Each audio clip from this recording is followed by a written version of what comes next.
Hi class, welcome to another session of biomaterials. So, now let us discuss the biomaterials that are commonly used in ophthalmology. So, we're not going to see a wide range of ophthalmic implants, but we're just going to concentrate on intraocular lens and contact lenses, which are mentioned in your syllabus. So, materials for intraocular lens is the first topic that we're going to discuss in this video. So, synthetic intraocular lens are used to replace the natural lens that is occurring in the eye during cataract surgery. So, cataract basically, is the maturation of the protein in the intraocular natural crystalline lens. So, that as the protein in the crystalline lens matures, the opacity of the lens increases. So, slowly, your vision gets affected because this lens also becomes more and more solid. So initially it's quite flexible, it can be stretched in all directions, but as time progresses this lens gets really rigid and it becomes opaque. So you have to get eye surgery done to remove this lens and put in a synthetic lens which can not only compensate for your eye power. So if suppose you had myopia before the surgery, then technology has advanced so much that you can insert a lens with a certain diopter with, and which would correct your myopia, so you wouldn't be requiring any specs after you have the surgery.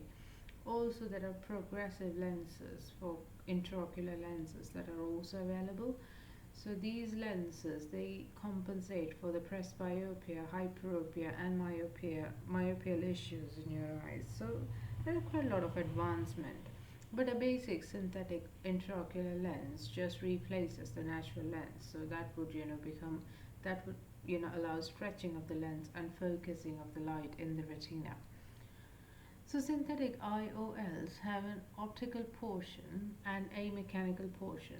So the optical portion is the one that allows light to pass through it, and that is usually made up of PMMA. However, silicone have also been used for manufacturing the optical part of the intraocular lens. Now, one of the main requirements for an IOL is ultraviolet filtration within the wavelength of 300 and 400 nanometers. Now, this ultraviolet radiation is particularly very harmful for the retina, and it can burn a hole in your retina and damage your vision permanently.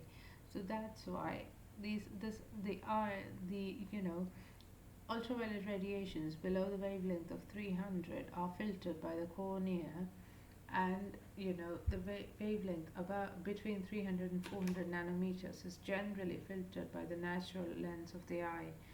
Now, so when you're removing that, so this filter is also removed. So when you replace a intraocular lens, you have to make sure that the lens has the capability of filtering this ultraviolet radiation between 300 and 400 nanometers.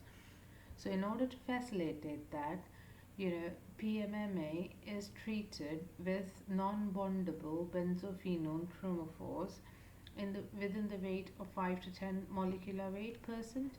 So that this composition filters out light less than 400 nanometers.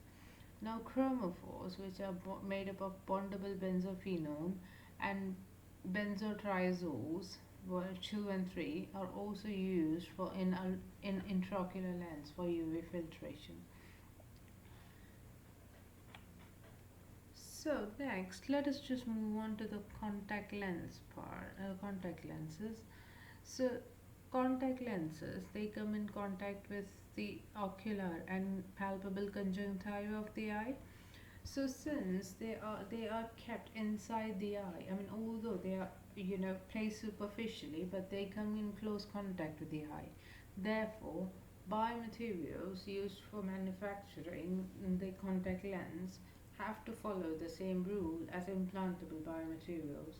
So tomorrow, any one of you go and join companies that manufacture contact lens, and if you are asked to choose a material, then you should make sure that whatever material that you're choosing should satisfy the criteria that are required for an implantable biomaterial.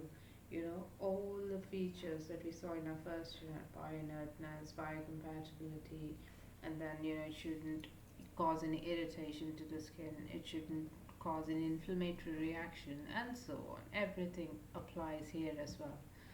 So, contact lenses have wide applications. They are used for correction of myopia, right? So, anyone who doesn't like wearing specs, teenagers especially, they switch to contact lenses or they get laser correction surgery done. So, changes in the appearance of color, like, many people are fascinated with colored eyes and they use contact lens to change their eye color. So, it's just cosmetic purpose. And also, it can be used to change the appearance of a damaged eye. Suppose you're having some issues with your, corneal damage. You have, for some reason, you have some corneal damage.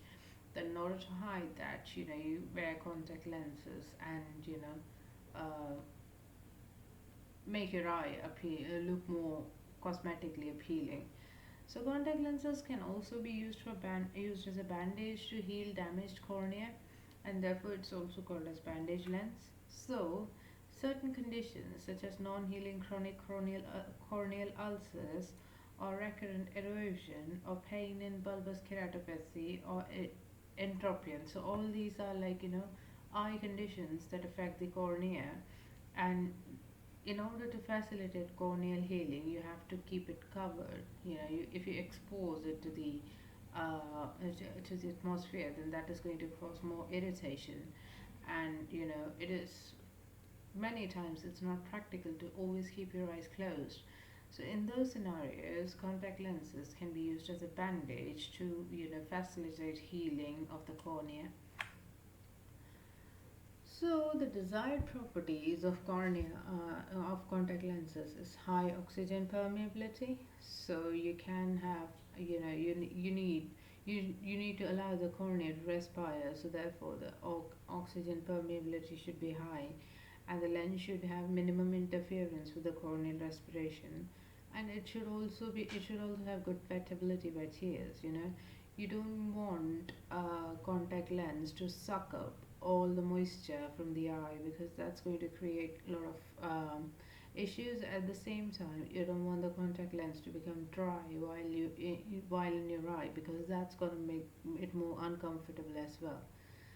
Finally, the contact lens should have resistance to deposition of protein, mucus, lipids, microorganisms, and other foreign substances on the lens surface.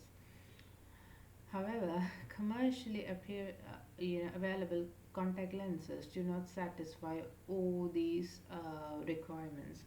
Often, it is the protein deposit point that gets sacrificed, because no matter how good a material you choose, it gets affected by the presence of protein, mucus, or lipid. Your vision gets really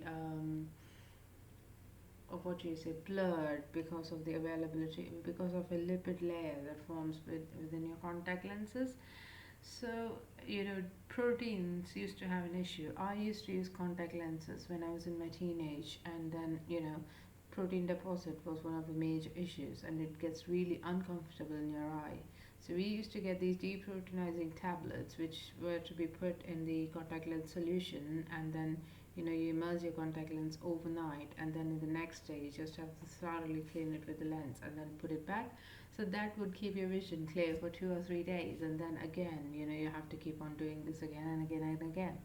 So it used to be quite cumbersome, but you know, every advances in manufacturing of contact lenses has improved the quality of lens as well. So I am talking about this deproteinizing sometimes, where way back in the early 2000s.